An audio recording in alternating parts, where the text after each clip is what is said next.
वंदे वाणी। वाणी, यहां से रामकथा प्रारंभ होती वाणी से। वाणी कौन है? वाणी, वाणी अर्थात विद्या, वाणी अर्थात ज्ञान, वाणी अर्थात शुद्ध मति, शुद्ध बुद्धि। वाणी, वंदे वाणी। फिर अगला नाम आया विनायको। विनायक भगवान गणेश।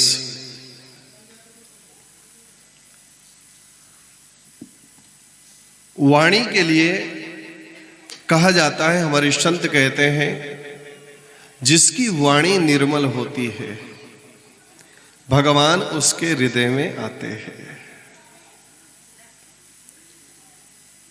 जब तक वाणी में राम नाम नहीं आएगा, जब तक वाणी में प्रभु का नाम नहीं आएगा, जब तक वाणी में भगवान का सुमरण नहीं होगा, तब तक बुद्धि शुद्ध नहीं होगी। और जब तक बुद्धि शुद्ध नहीं होगी, तब तक विवेक नहीं होगा। और यदि जीवन में विवेक नहीं आया, क्या खाना है, क्या पीना है, कैसे बोलना है, कैसे चलना है, कैसे रहना है, किसका स्मरण करना है, किसको देखना है, किसको नहीं देखना है, इन सब बातों का ध्यान जिसे नहीं है वो अविवेकी है, और जिसे इन सब बातों का ध्यान है वो है विवेकी। तो संत कहते हैं, वाणी ऐसी बोलिए मन का आपा खो, औरन को शीतल करे आप ही शीतल हो। जय हो। वाणी, जैसे ही आपके सामने सन्मुख कोई आया, यदि आपकी वाणी में श्री विराजमान होगी या आपकी वाणी में राम विराजमान होंगे,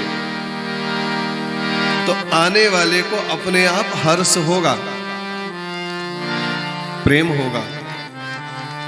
कोई आया, अपने से कुछ बने ना बने, कोई सेवा बने ना बने, लेकिन कथा कहती है राम नाम तो बोल ही दीजिए।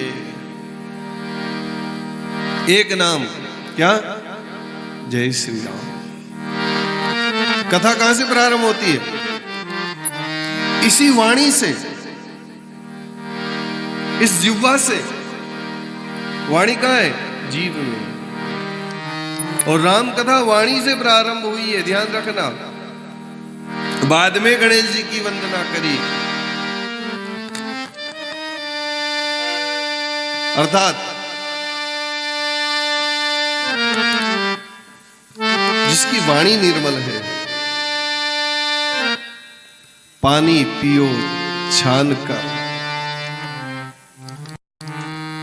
गुरु बनाओ जानकर, और वाणी बोलो विचार कर।